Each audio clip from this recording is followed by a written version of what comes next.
Agarang serbisyo, tayo ang tulay. Tulong pandugtong para sa hamon ng buhay. Nakikinig, nagmamalasakit, nagseserbisyo. Linya Corpus. Serbisyo agad, serbisyong sagad. Nagseserbisyo, Linya Corpus.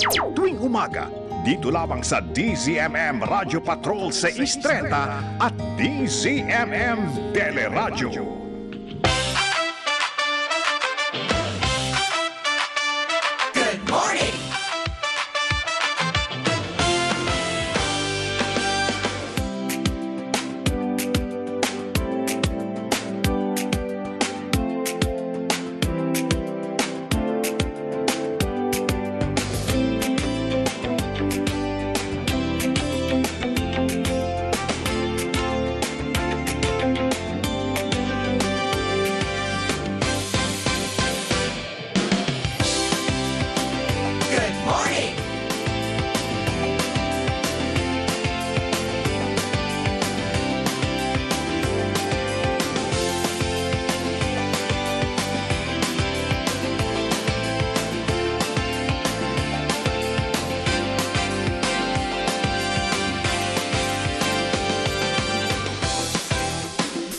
Anong sabi? Partner Migs na imbaga bigat, Luzon, Visayas, Mindanao, May 14, 2026, Thursday. Ayan po ha, ang dami pong nangyari. Dito po, lalo na sa Senado. Good morning, Partner Migs. Hi, How hello. are you holding up? Holding up. Hi, hello, good morning, Migs Busos po, mga kapamilya at mga kaserbisyo. Good morning, Ate Nins. Grabe kanina sa aking top of the hour spiel na pa. Ako kasi grabe, Monday. May 11 pa lang. Ano pa lang ngayon? May 14. 3 eventful days at hindi pa nga po tayo natatapos. Mayroong joke. May pahabol na joke. Okay. Si Gusto ko Attorney Jess sabihin mo. Palsis. Oo. Migs, ikaw na. Anong joke of the day? Joke of the day, bato na. Naging bato pa. Palakpakan. Ay.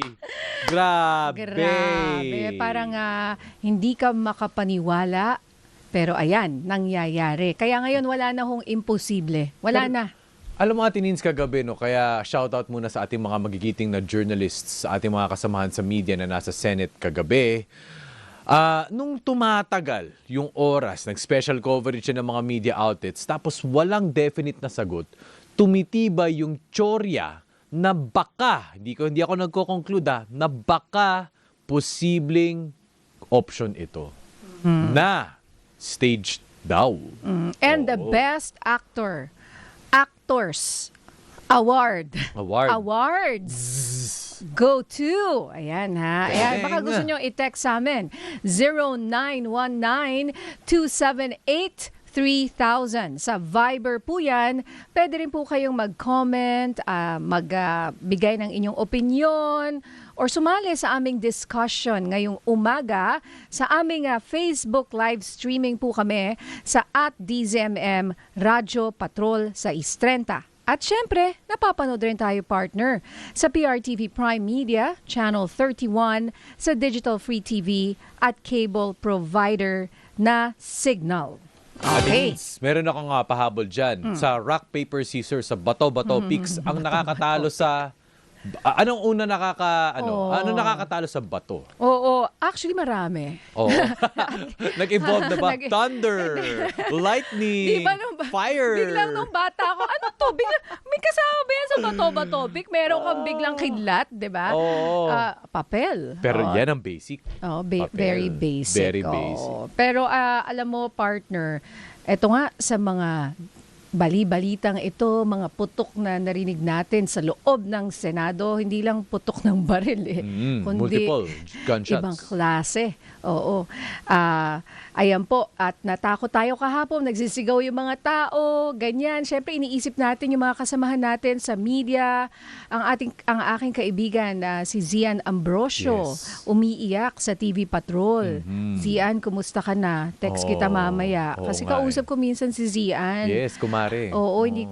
Eto, ano kaya yung pakiramdam na ganon? Kaya sa yung iba, nagre-react grabe. Yung ibang reporters, kesyo raw sobra yung panic attack, bakit hindi kalmado, ganito, ganyan. Sabi ko, alam mo, pag ikaw nandun sa ganong sitwasyon, Totoo yan. tapos multiple gunshots, ay talagang, 'di ba? Isipin mo yung buhay mo, isipin mo yung mga anak mo, malamang si Zian inisip niya yung mga anak niya, 'di ba?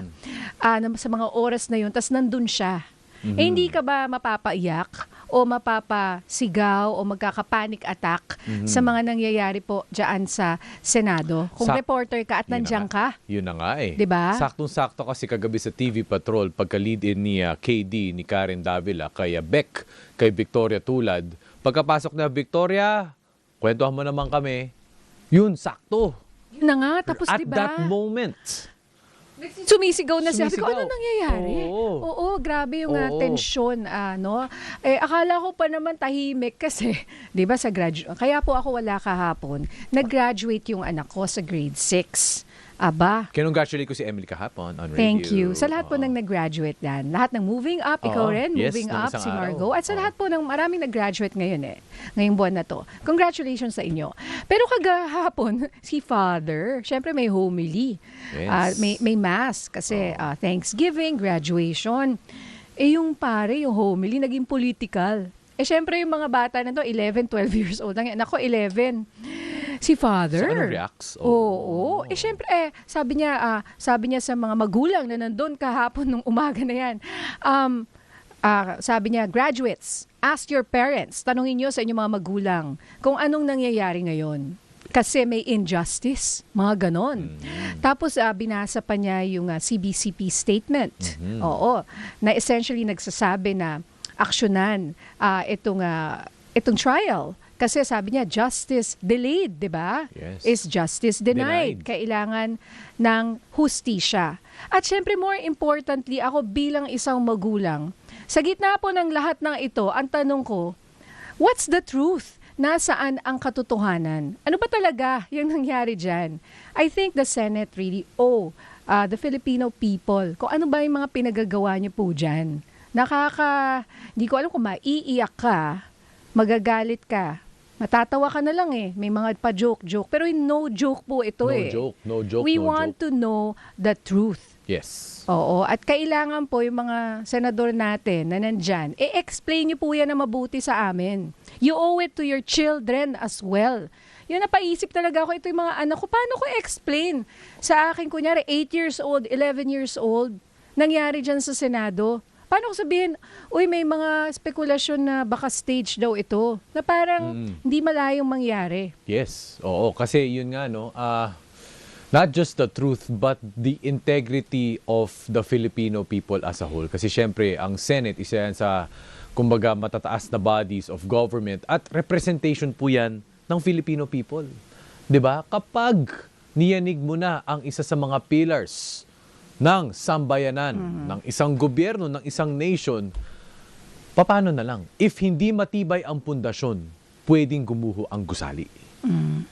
Kaya alam mo talagang hindi mo na malaman partner, napuyat tayo, nagkagulo, Totoo nagkaroon ng mga, 'di ba, drama, mga reporters natin, mga journalists na nandyan, natakot para sa kanilang buhay, pero nandyan pa rin nagre-report. Tapos malalaman mo pinagluloko ka lang pala. 'Di ba? May plastic bottle ba tayo dyan na Grabe igano naman natin po. sa... Ewan ko na. Kasi ang daming mga questions rin po ngayon dahil hindi lang to Senate drama, partner. Syempre, usapin rin ito ng security, ng ating mga institusyon, ayan, at ng ating pananagutan sa batas. Yan lang naman po.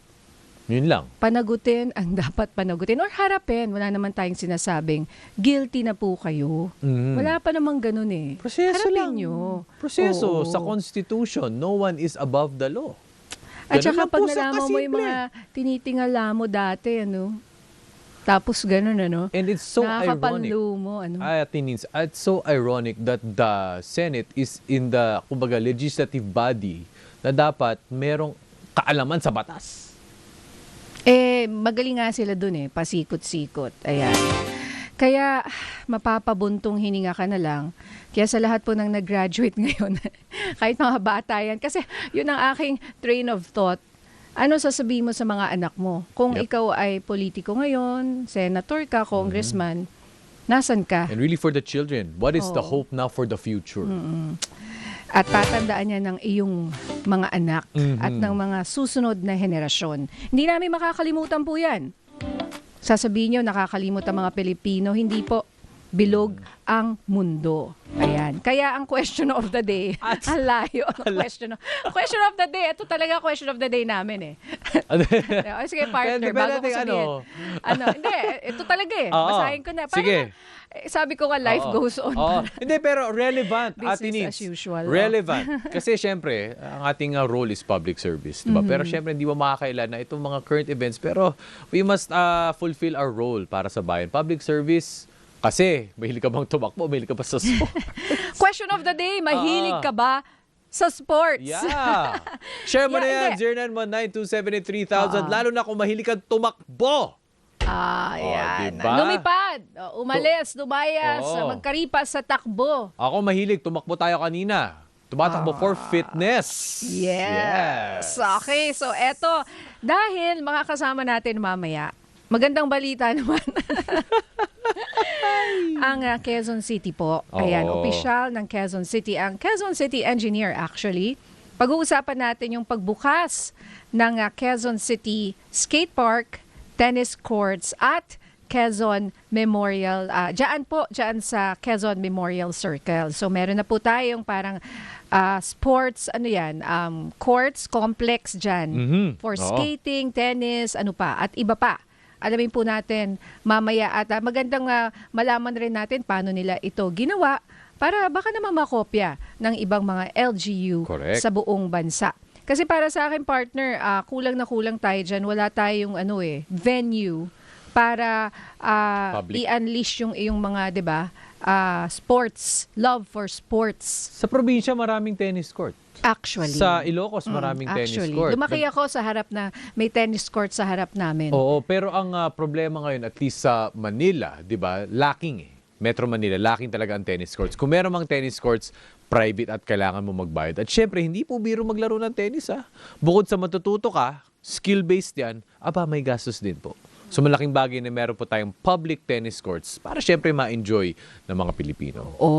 Yung kumbaga abot kaya, libre ba, 'di ba? Dati pupunta pa ako sa UP kasi mura lang. Meron kaming tennis courts diyan So meron din. Nandiyan pa. Pero ngayon minsan unahan din, Unahan. din kami schedule, 'di ba? Kaya maganda na mabigyan natin ng venue ang ating mga kababayan para magawa ito pati yung skate park, partner. Ang Oo, gagaling oo. ng mga Pilipino diyan. Yes, Marjeline Oo. Didal ang ating pambatong Oo. skater. Yan. Ayan. So mamaya alamin po natin kung ano pa ang offering ng Quezon City dyan sa Quezon Memorial Circle.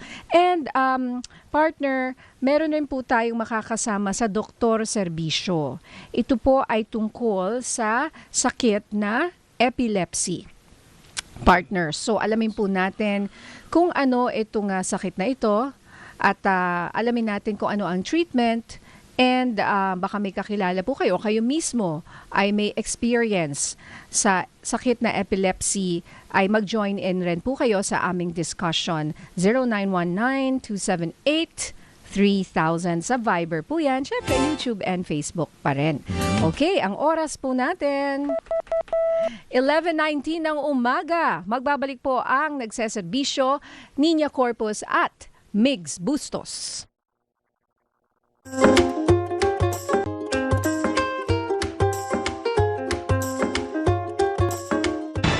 Magbabalik ang nagseserbisyo Niña Corpus kasama si Mix Bustos.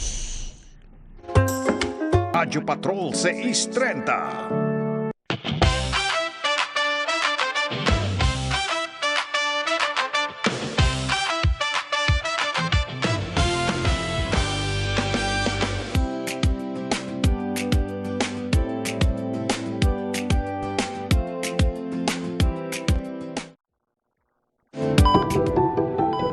Gusto mong gumaling? Gusto mong gumaling? Sundin ang payo ni Doktor Serbisyo.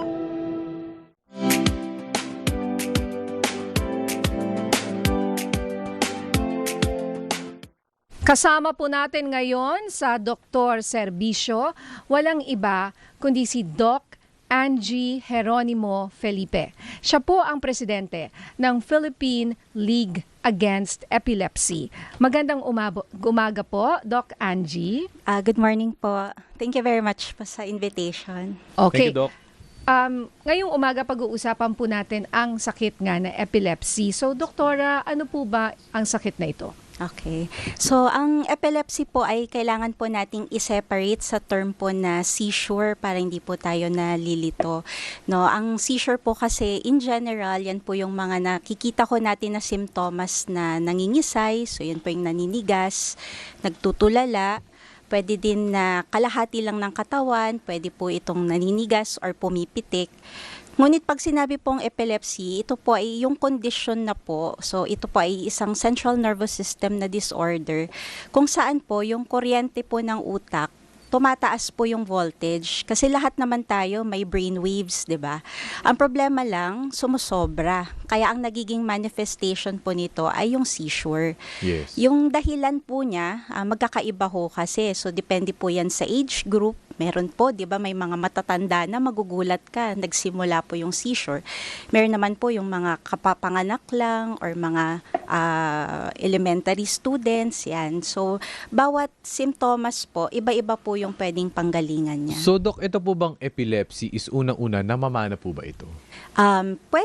Pwedeng hindi rin. So for example po, isa ho sa una ko naming tinatanong is nagsimula na po ba ito sa mga magulang ng nanay bago pa po yung anak.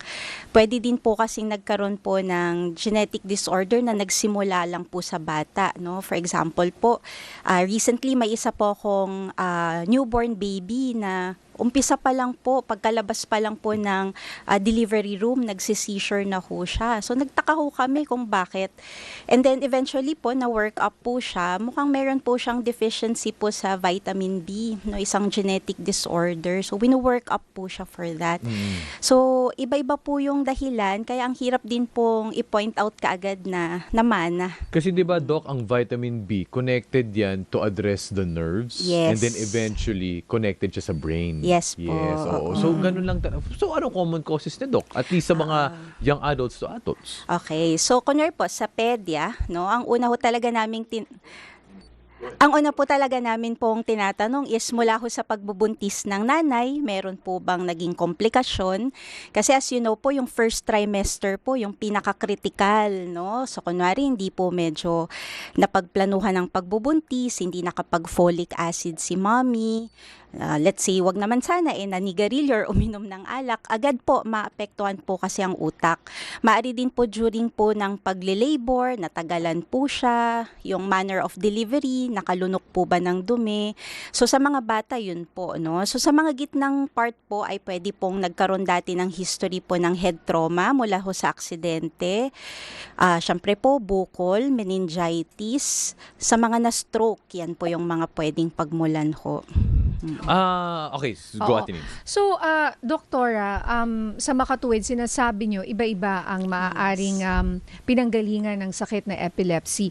Bilang isang nanay, parang nakaka-guilty isipin na kunyari yung anak mo may epilepsy tapos sasabihin na baka may nagawa ako nung first 3 months or baka, 'di ba, meron akong sakit or hindi ba ako uminom ng vitamin B. Folic acid. Oo, yeah. or folic acid. Yes So po. parang ayoko naman i-blame yung parents. Ano po, Doktora? Not all Paano the ba time. yun? Ano po kaya ho, let's say, yung una ho namin talagang tinitignan is kung maliban po sa pagbubuntis hanggang sa naipanganak, nagkaroon po ba ng mga matataas na lagnat, na nagkakaroon na ng seizure ng bata pa. Kasi pagtanda po nila, risk factor po kasi yun for epilepsy.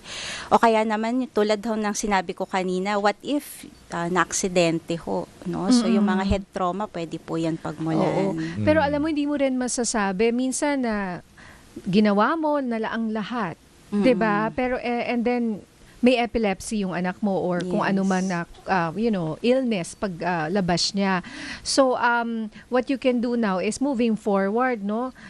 Doktora, kasi I wanted to ask, how do you prevent epilepsy? Sabi niyo nga dapat bilang nanay, you take all the nutrition that you need. But let's say nandyan na po yung sakit na epilepsy. At what age po siya lumilitaw usually? And yung symptoms po ba ay sabi nyo nga, seizures lang ba? May iba pa ba? Okay. So, ang mahirap po talaga is hindi ho siya nape-predict kung anong edad lumalabas, no?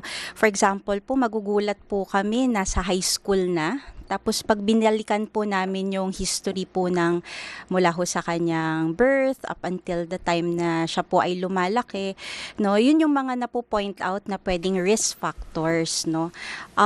From there, syempre po yung pinaka ina-advise po namin is i-work up para po I guess in a way po para hindi naman may nabiblame sa pamilya. Oo, Opo. So, Doc, meron bang pangunahing para mga telltale signs na parang baka papunta doon? You mean parang warning signs? Warning signs, yes. Opo, oo. I guess it depends po sa type ng seizure po, no? I think yung very common pong nami-miss out na type ng epilepsy syndrome is yung pong mga absence epilepsy kasi po ito ay nasa mga age group po ng 4 to 14 years old, 4 to 12 years old na sa school ay bigla na lang pong nagtutulala. It goes in clusters, yung pong maiiksi lang po siyang episodes. Hindi po sila nawawala ng malay, pero by the time po na sila po ay kinausap, parang tuliro, parang anong nangyari, hindi ko din po alam. Yung biglang Correct. nakalimutan. Oo. So at times, parang they thought na para po silang parang wala lang concentration, no? Hindi nakikinig sa classroom. Pero dahil madalas po itong nangyayari, ina-advise po na ipa-work up kasi po kapag tayo po ay nagpagawa ng EEG at nag-history po, baka po dun ho natin makikita na baka absence epilepsy po pala. Ano ibig yung sabihin ng absence? Sa age group po ng mga bata, katulad po from let's say 4 to 12, nagkakaroon po sila ng mga brief episodes, may iksing, panahon na bigla ho silang nagtutulala. Pwede po silang may kasamang automatisms. Pag sinabi po naming automatisms, pwede po silang nag-eye blink, pwede din pong may konting chewing movements, and then very brief, nagre-regain ng consciousness, and then may pwede po siyang kasunod within the day. Kaya po, ang parang madalas pong lumalabas is parang nagde-daydreaming po sila. Correct. Pag masyadong yung daydreaming kasi, may daydreaming naman talaga. Na, 'di ba? Mahilig kang nawawala ka sa eksena, 'di ba? Pero iba yung daydreaming na sisayang, parang meaning talagang parang Nawawala. nablangko sila. Nablaba-blanko. Yes, opo. As in blanco, Kaya parang wala pag, silang black. Ano po nakikita nila? Naba-blackout. Oo. Blackout? Or parang baka nakatulala na parang talagang out of Yeah. the world. Opo. Kaya Seconds lang ba yan? Yes, seconds lang po. Tapos pag tinocall yung attention po nila, wala ho silang naririnig kasi syempre po para ho silang nawala sa split second po na yon. Tapos kahit tanungin naman po sila, hindi din po nila naaalala. Opo. So delikado yan. Paano kung may ginagawa ka, no? Yes, Na opo. importante, let's say nag-swimming ka, nag-drive ka. Yes. Crossing the street. Yes. oo. Yes. Opo. Doc, maganda po, no? Ang ganda ng infomercial natin kanina, nakaroll ng video. Parang totoo eh. Ang ganda. So, Doc, first aid. Paano yes po po. dapat ang mauna kung pag sabihin may natin nagkaroon ng seizure, episode oo. kapag nagka-seizure, baka po Yes ma-discuss po. niyo po ito, Doc. Yes po, thank you very much. So itong video po na nakikita ninyo, ito po yung galing po sa Philippine League Against Epilepsy. So the first po is of course, do not panic, no? Kasi po panic creates walang presence of mind kasi, 'di ba? Oo, tas makikita nyo po sa video, ang una kong ginawa ay itinagilid, no? Kasi po yung iba po, 'di ba po, nag-hypersalivate, yung naglalaway. Baka po kasi masamid po sila or malunod po sila sa sarili ho nilang laway. Susunod po makikita ho ninyo, tinimingan po nila yung atake, no? Ang very important po kasi is kung palapit na ho ito sa 5 minuto, dapat po naghahanda na ho kasi na itakbo ho sila sa ospital. Wala ho kasing first aid na pwede pong ipainom or what, kailangan po talaga injectable po kasi at least dito sa Pilipinas. Sa ibang bansa po kasi may mga first aid po kasi na pwede pong ma-administer sa mga schools eh. Sorry, Doc. Ay, sorry. So, ang kumbaga window time 5 minutes, tama po ba? Yes. Kapag pag acute po yung attack, 5 minutes. Apo. Kasi po 5 minutes po ang tawag na ho namin doon, status epilepticus, which is delikado na ho, no? Kasi po mapapansin nyo, nangingitim na ho sila. Of course, ang pinaka-concern po namin is yung airways nila, yung kanilang vital signs. Oo. And then, isa ho sa hindi ho siguro nabanggit po dyan, yung pong hindi ho sila hino-hold down. Kasi po, di ba, sa ibang mga kwento yung gumaganito ho sila. So, ang tendency po kasi ng iba, yung ini-straighten. Ibaba Oo. yung kamay. Yes. Ang mahirap lang po doon, baka po kasi ma-dislocate or ma-fracture kasi po involuntarily nanigas na ho sila. Most importantly po, yung nakikita nyo ko ngayon, sinisecure po nila na yung pong breathing po niya ay nasa maayos. So, ino-open up yung shirt. Dapat po wala pong obstructing po or nakaharang po sa bibig. So, yung pong kinagisna na may nilalagay pong kutsara, of Oh, course, yeah. yun po, hindi na ho yun. Bakit po, Doc, niro-roll sa Huwag side? gawin yun. Bakit po niro-roll sa If in side? case po kasi na naglaway, plus yung po kasing dila ko ay na para pong bumabaliktad. Aha. No? So, pwede ho siyang mag-block po ng kanilang hinga. Kasi po, isa ho sa mapapansin po sa inaatake ng seizure, yung hinga po nila ay Yes. parang forceful po eh. So, at times, they are breathing through their mouths, not through their nose. So, if ma-obstruct po yun, lalo ho sila kasing mangingitim. No? So, Tapos, sorry po. sige, go. Tapos mapapansin nyo po, parang mayroon po talaga silang tinatawag na post-ictal state. Wala ho talaga sila sa kanilang ulirat pa. No? So, yung iba ho kasi, di ba, tendency, lalo na po taga-probinsya po kasi ako, no, yung mga bawang, yung mga pineapple juice, yung mga ganyan po. Siyempre po, dahil wala pa po sila sa kanilang consciousness, hindi po advisable na bigay ng kung ano-ano po. No, syempre, pagpahingain po sila, once na medyo nandyan na ho na nakakausap na ho sila, tanong yan, gusto mo ba ng tubig? May masakit ba sa'yo? So, para po hindi ho sila, kasi syempre po yung breathing po nila, kadalasan hindi pa po fully recovered, no? Okay. So, Doktora, ano yung mga sitwasyon that na maaaring magdulot ng seizure? Yes. O na kung saan lumabas yung sintomas ng epilepsy sa isang taong meron ito? Okay. So, kumbaga yung mga triggers po. Yes, ano? yes. Oo. So, sa isang pasyenteng meron na pong medication, ang lagi namin sa kanilang sinasabi is, huwag po ninyong kakaligtaan yung timing ng gamot. So, number 1 po kasi pwede pong mag-withdrawal at magkaroon po ng atake. Siyempre po, andyan po ang puyat. No? Yung pong oras ng tulog po, ang advisable time period ay 7 to 9 hours. Oo. Ang pagpupuyat po may siyensya po yan, no? Hindi lang pangungulit ng magulang. Oo, kasi po yung brain waves po natin, kapag tayo po ay puyat, nabababad po tayo sa mababaw na tulog. So that's your drowsy and stage 1 sleep. Unfortunately po, yan yung time na maglalabasan po yung abnormal brain waves. So, predisposed po sila na pag sila po ay puyat, maglalabasan po yung mga high voltages po ng brain waves na magkukos po ng seizure. Kaya ang goal po namin ay mahaba ang tulog para po napapalalim yung tulog, naiiwasan po. Tapos syempre po, ang pinaka-iiwasan lalo na po sa mga adult patients po namin, wag pong iinom ng alak syempre. Kasi po napapababa yung threshold na pwede pong lumabas yung seizure at makukontra din po yung effect ng gamot. Sa mga babae naman po, no, pinapaalala ko namin sa kanila na may epekto po ang kanilang menstrual cycle, no, sa trigger ng kanilang seizure.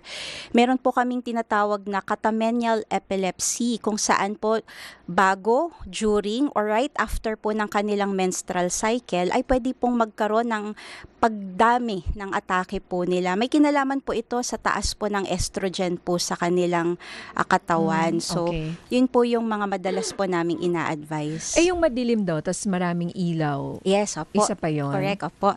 Yung photosensitive seizures, kaya po, isa din po sa kinaklarify po namin, yung pong sa gadgets, it's more of the flashing lights po, no? Kaya ho sa mga pasyente po na nanonood, kapag nakapag-EEG po sila, isa ho sa test na part po ng EEG ay flashing light. So ilang beses po silang iilawan para po makita kung sila po ay matitrigger for seizures. Kaya po yung mga apps or games na meron pong flickered lights, yun po ang iniiwasan. Kaya po before, I think very common naman na quotation na yung around 1997 sa isang episode po ng isang cartoons, napagbawal po siya kasi even for normal kids na nanood ng episode po na yon ay nagkaroon po ng atake ng seizures. Kahit wala kang sakit na epilepsy. Ibig sabihin ganong kalala. Ano po yan? Na-curious ako. SpongeBob ba yan? No Si offense to Pokemon SpongeBob. po. Pokemon. Yes po. Kaya po may Anong episode? Anong number? Kasi pinapanood yan ng anak ko. Na-ban naman na po siya. Band na. Baka naman alam nyo naman po ngayon kahit band. What episode? What number? Ay, hindi ko Basta sabi nyo nung 1990. 7. 90s Sabi pa. mo kanina, Ate Nins, hindi tayo nakakalimot, the internet never forgets. Baka, Sabi ko sa'yo, nandyan lang yan. nandyan lang yan. Baka nakatago diba? lang. Oo nga Oo. naman. Oo. Delikado pala yan. No, anyway, naku ma'am, sayang, wala na po tayong oras. But just the same, meron ba kayong mga programa or announcements mula po sa inyong Philippine League Against Epilepsy? Bago tayo magpaalam. Again, thank you very much po. So, actually po, ang National Epilepsy Awareness Week ay during September po, no? At every September po, lahat naman po ng fellows or doctors po ng Philippine Neurological Association ay nagkakandak po ng epilepsy awareness. So, ito po ay mga lay forum, no? Ang layunin po kasi namin, as much as possible, we can spread the information, tamang information, kasi up until now, marami pa rin pong myths about it. And we also want to promote na sa government po ngayon ay meron na pong mga tulong tulad po ng Medicine Access Program. So that means po na kahit po wala hong budget ay pwede ho kayong pumunta sa inyong rural health unit dahil doon po available na rin po ang mga anti-seizure medications po. Ayan, ako maraming salamat. And if they need a doctor, no, may website po ang Philippine League Against Epilepsy. Yes po, yes. Sa Facebook po ba yan or website? Beyond the Shake po, and then the Philippine League Against Epilepsy po, yes, meron din po. FB more page. More on FB page po, yung Beyond the Shake for Beyond the the Shake. Yes po. Okay. Okay. Maraming salamat, Doktora Angie Geronimo Felipe, ang presidente po ng Philippine League Against Epilepsy. Thank you for your service, Doc. Thank you, Doc. Thank you very much po. Okay, ang oras po natin, 11:39 ng umaga. Magbabalik po kami maya. Magbabalik ang nagseserbisyo Linya Corpus sa DZMM Radio Patrol 630. Linya Corpus at Migs Bustos sa DZMM. Para sa masiglas or take two. Para sa masig lakas na araw katuwang ng DZMM ang Gardenia sa paghahatid ng serbisyo publiko. Salamat po sa pagbabahagi ng masarap at masustansyang tinapay para sa ating mga kapamilya. Okay, eto na po ha. Makakasama na natin ang ating kaserbisyo of the day. May bisita. Upo po kayo. Ang ating KOTD Kaserbisyo of the Day. Kasama po natin ang Quezon City Engineer na si Attorney Mark Dale Diamond Peral. Good morning, Attorney. Hi, Ma'am Nina. Dale na lang po. Okay, so Attorney, tama po, hindi engineer kasi sabi or engineer din kayo and attorney at the same time. Yes po. Engineer din po. Oh. Wow. So, Attorney, Engineer, Mark or Dale? Naguluhan to. Dale. Dale na lang po. Dale. Sir Dale, Sir Okay, Dale, Sir Dale. Okay. Ayan. Okay, sir, ikwento niyo muna itong magandang balita dahil ang Quezon City po ay nagbukas ng tennis court, skate park, etc. dito po sa Quezon Memorial Circle. Yes, meron po tayong binuksan na tennis court and skate park dito po sa Quezon Memorial Circle. Ang skate park po natin ay tournament standard, international tournament standard. At meron din po tayong 2 tennis courts po na binuksan. Ano pong layunin nito, Sir Dale? Good morning po, Mix Busos po ito. Yes, Sir Migs, ang layunin ng ating mga facilities, of course, to promote yung sports and yung active sports po ng ating para sa ating mga Q citizens. At the same time, to provide po kasi yung lalo na sa skating, no, wala po tayong facility na for international tournament standards. So, kaya po ito natin pinilit na tapusin at gawin ito pong ating skate park. Opo, curious sir, bakit Sir Skate Park? Ano po yung nakita ninyong kumbaga interest, demand, and at the same time, marami din po ba kayong na-notice na marami din ang nagpo-pursue ng skateboarding kaya natin gustong gumawa ng ganitong facility para makapag-training, para makapag-compete? Yes, napansin po natin lalo na dito sa Quezon City, no, very active po ang skating community po natin. Si Mayor Joy is in full support po of the youth and sports. Nag-reach out po yung community kay Mayor, and of course si Mayor po adhered to the call naman din po ng ating mga skating communities. At the same time po, it was also been discussed po with the presidential son, Vince Marcos, no. So kaya po na napagpatuloy po at na-implement din po itong project. So si presidential son Vince Marcos, tama po? Mahilig Yes po, bang kasama mag-skate? rin po siya dun sa Nagsiskate initial ba siya? planning po of this project. Does he skate? Yes po, yes. Kaya. Well, maganda rin, ano? At mukhang state of the art, mukhang world class po. Ang gaano kalaki itong skate park na ito, and anong oras siya bukas? Bukas na po ba? Libre ba? Yes. Apo, bukas na po siya. Ang size po ng ating skate park is almost 4,000 square meters po, no? 3,700. Ang operating hours po natin is for now po, it's from 8 to 5 p.m. Pero later on, we can extend po kahit na gabi kasi well-lit naman po yung area. Pero we're just trying po to improve po yung operations natin kasi talagang dinumog po ng mga skaters po natin yung ating facility. Ayan, gawa po sa niyan parang ano, no? Ang ganda eh. Ano mga materyales, sir? Concrete po. Concrete po yung ating ginamit. Lean concrete and yung high quality concrete po yung ginamit natin. And steel, medyo mahirap lang po kasi of course, lalo na yung bowl, to implement that, talagang meticulous po yung pag-implement niyan. Pero yun, nagawa naman po namin yung international standard. Yung mga railings din, sir, no, pang-grind, yung mga tricks, Yes. yan, no, yung mga Yes, steps. may park type, merong pang competition type, so may beginner din po. Actually, matagal lang inaantay ito eh. Simula nung pagsipa ni Marjeline Didal, yun nga rin yung isa sa mga advocacies niya. 'Di ba? So at least natugunan ito ng QC LGU. Sir Dale, sino po mga pwede mag-access dito? Open po ba ito again to the public? Yes, open po ito sa public. Sa ngayon po, of course, lahat po ng Q citizens na gusto po mag-skate are welcome. But of course, we also cater po kahit po na outside the QC, pwede rin Yes. po gumamit. Alright. Meron lang po mga specific guidelines and they have to coordinate po with the administrator po of the Quezon Memorial Circle. Ayan. Okay. Nako, congratulations po, Attorney Engineer Dale Peral sa Quezon City. Maraming salamat po. Bisitahin po natin yan sa Quezon Memorial Circle. Thank you, sir. Thank you, Ma'am Nina, Sir Mix. Se Servicio Linya Corpus sa DZMM Radio Patrol 630.